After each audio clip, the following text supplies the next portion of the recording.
This news update is brought to you by... It's gonna be a big blue summer. The Big Blue Summer Celebration with Flow is here. Make yours unforgettable. Sign up for big bundle savings. Build your essential bundle and save big money. Blow out the candles on Barbados' 50th and Flow's first Big Blue birthday celebration. To win big prizes including $10,000 in cash. Big-time sports coverage at home or on the go with Flow TV, like the Olympic Games in Rio and the new home of Premier League football. Watch it all with big data and big style on the fastest 4G network. The world's biggest sporting events this summer are all on Flow. The Big Blue Summer Celebration is here, and Flow is your official partner. This is how we flow. It's gonna be a big blue summer.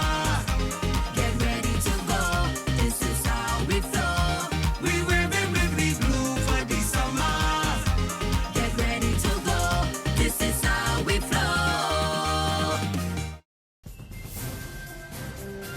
It's Monday, July the 18th, 2016, and this is your Barbados Today Morning News Update. I'm Emmanuel Joseph. Thanks for joining us.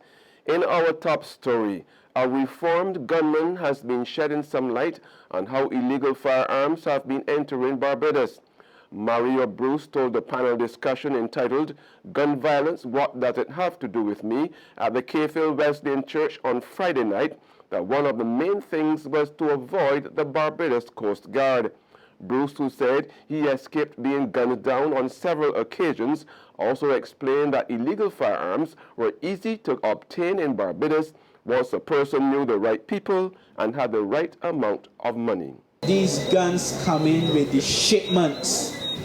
You know, if you bail 50 pounds of marijuana and you put a Glock or a 9mm in the midst of it with some ammunition, and then you have 200 and something pounds of marijuana, and every bill that you have, if they're weighed out in 50 pounds, have a gun, then that is one of the key avenues, because we see that security is very tight where it's concerned, pertaining to the port, pertaining to Grantley Adams. You know, that juncture is a hard juncture. And for guns to come in through that juncture, it have to be, in a sense, where someone who is legal allowing, and that type of thing does happen in Barbados. A passionate Bruce, who said his mission was to influence other young men away from a life of crime, also told the audience how much of the gun violence was being caused. Guns come into play as a result of not wanting hand-to-hand combat. And most gun violence comes through a person who are not really able to defend themselves in hand-to-hand combat. So then, as a result, many of the gun violence comes through one out of anger and out of seeing himself as not who he really portrays himself to be. In other words, there was a guy who was nicknamed Badman Rick. And when you name yourself those type of names, Badman Rick, you have to live up to the reputation.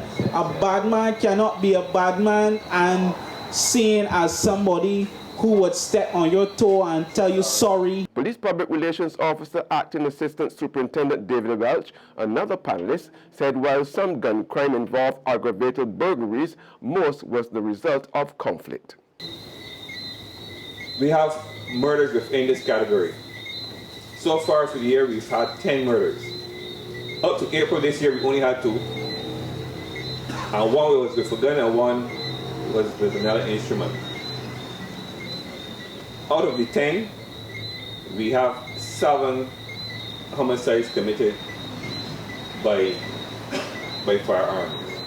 Other panelists were head of the Accident and Emergency Department of the Queen Elizabeth Hospital, Dr. Cheney Williams, and founder of the Save Our Sons movement, Dr. Orlando Seal. The event was organized by the Men's Fellowship of the Cayfield Wesleyan Church as part of its monthly Man Talk series. Barbados Labour Party candidate for Christchurch West, Dr. William Duguid, is knocking the latest unemployment figures released earlier this month by the Barbados Statistical Service. The figures show unemployment stood at 9.3% for the first quarter of this year. That's down from last year's overall figure of 11.3%. But speaking to residents of the Bonnets, Britain's during a mass canvass yesterday, Duguid said the numbers do not present a true picture of the employment situation in Barbados. You cannot make ends meet with 20 hours a week. No, it's underemployment. So even although you might see statistically a better number, in terms of the employment figures, the people are actually not making enough to make a living wage. And that's the problem that we have. All right? As you heard the gentleman here talk about construction and the problems in construction. Because since the Democratic Party got into office, construction has gone down. So the majority who bore the brunt of the austerity measures are the construction workers and the construction companies. So many times I hear people who said that they've used up all of their savings, people who were in construction. There's regional and international news after this short break. ICBL T20 Cricket Party, more than a match. To Gary's 80th birthday, celebrating the greatest all-rounder and our national hero. You can't beat that. July 28th, 6:30 p.m. Tickets from Kensington Oval, CS Pharmacy, and TicketPal.com. Hosted by the 50th Anniversary Secretariat. We're back with news of the region now. St. Vincent Prime Minister Dr. Ralph Gonzalez says he has not been informed of any plans by the Barbados government to deport murder convict Arlie James, who was released from prison last week. James was jailed for the 1994 murder of his wife and stepdaughter. He was originally sentenced to hang, but his sentence was commuted to life in prison. Since his release, there have been calls for James to be deported to his homeland, St. Vincent. But local authorities have given no indication of such plans.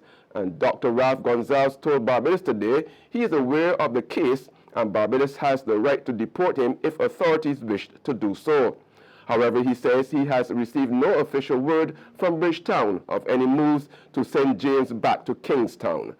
Meanwhile, Dr. Gonzalez has joined his St. Lucian counterpart, Alan Chastanet, in voicing concerns over the impact of criminal deportees on the Caribbean. Last week, Chastanet charged that thousands of criminal deportees from the U.S. are contributing to serious crime in the Caribbean, and in an interview with Barbados Today, Gonzalez says this has been a perennial concern of regional leaders. All you need to do in these small countries, all you need to do is to have one or two persons who are experienced in the field of crime, even if they themselves do not actually commit the crime, but they come like tutors to fellas in the village or the communities. They come like professors in advanced techniques. That's so that when you look at of course, there's some deportees who are recidivists when they come back to their home countries. They commit crimes, but some of them do not. But you can't measure it only by those who do not. You have to look at what is their influence in that subculture of crime now, even though they themselves are not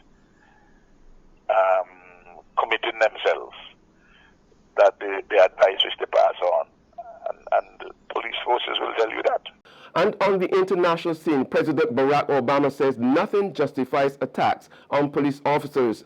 Obama was speaking soon after 3 police officers were killed and 3 injured in a shooting in the southern U.S. city of Baton Rouge yesterday. A suspect shot dead at the scene was thought to be the only gunman involved. 8:40 a.m., a quiet Sunday morning in Baton Rouge, when officers spot a man dressed in black, holding a rifle near a convenience store.